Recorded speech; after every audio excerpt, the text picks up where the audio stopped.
Кыргызстанда Япон ишкерлери менен биргелешкен ишканалар салынып, бизнес долбоорлор ишке ашат. Япониянын ири компанияларынын бири Ротобонун өкүлдөрү Бишкекке келип, ишкерлер менен жолугушуу өткөрдү.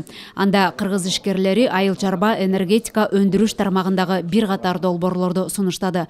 Япония тарап кызыгуусун арттырып, айрымдары менен келишимдер түзүлдү. Эскерте кетсек, өткөн аптада эле президент Садыр Жапаров Японияга сапары менен барганда, Токиодагы Ротобо компаниясынын ишмердүүлүгү менен таанышып, алардын келечектеги пландары менен бөлүшкөн. Эми алар Борборго келип, кызматташуу мүмкүнчүлүктөрүн карап, бир катар жолугушууларды өткөрүүдө. Өзгөчө аймактарды өнүктүрүү максатында Талас, Жалал-Абад, Ысык көл аймагындагы бир катар объекттерди ишке киргизүү боюнча конкреттүү пландар айтылды. Эң негизги коногу болуп, бул ошол Ротобо ассоциациясынын президенти болуп эсептелинет. Бул уюм деген Япониядагы эң ири уюм болуп эсептелинет, бизнес жаатындагы.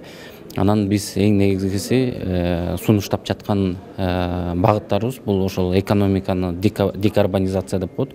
Ошол багыт боюнча сунуштар берилет.